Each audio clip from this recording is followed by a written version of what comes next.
Hi there. Today we're looking at a few South African wines. I thought it would be great to taste some, fairly standard varietals and see how they compare to the rest of the world. So I've got here at the moment Johnson Family Vineyards Pinot Noir. That's a 2015, and that's from the Hemel-en-Aarde Valley. I hope I'm saying that correctly. Which is down on the coast, running towards Walker Bay, and Hermanus is the town down there where if you're visiting the region, where most of the wineries are centred.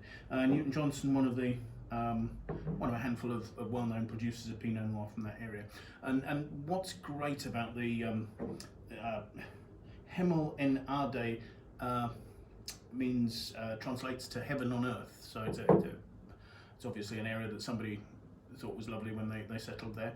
And its climate, it gets lots of sun, but it's cooled by cold currents coming up from the Antarctic into Walker Bay, and so gives a lovely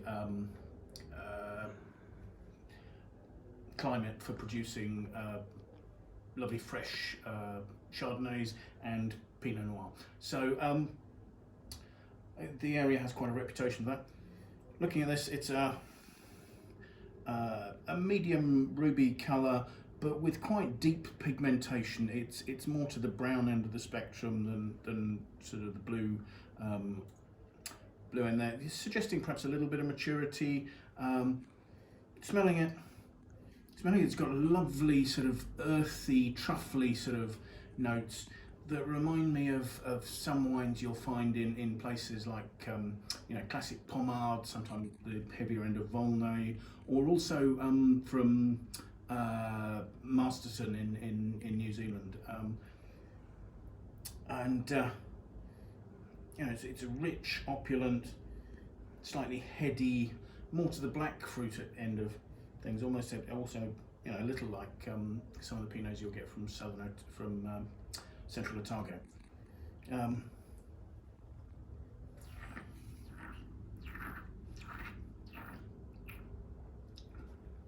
Tasting the wine, it's light to medium bodied. Again, that earthy truffliness comes through. There are perhaps slight tobacco leaf flavours as well, suggesting the wine's been aged in oak, which I'd expect it to be. The super freshness. My tongue is I'm salivating.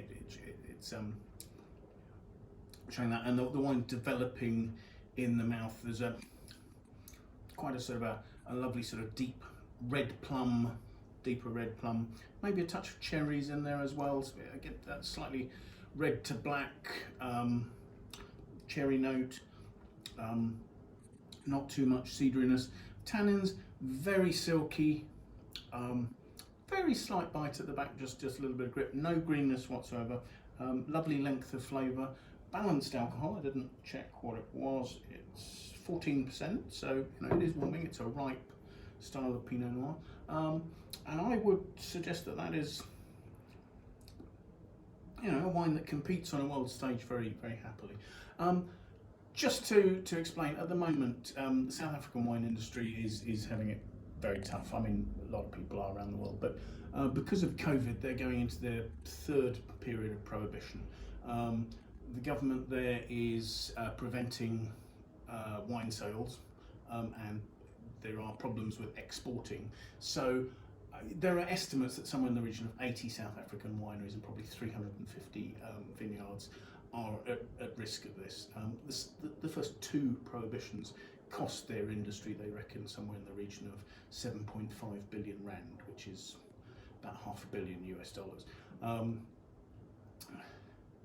And the other thing is, a lot of wineries are coming up to their next harvest because of the southern hemisphere, and they have tanks in the winery full of bulk wine that is unsold and that they can't export.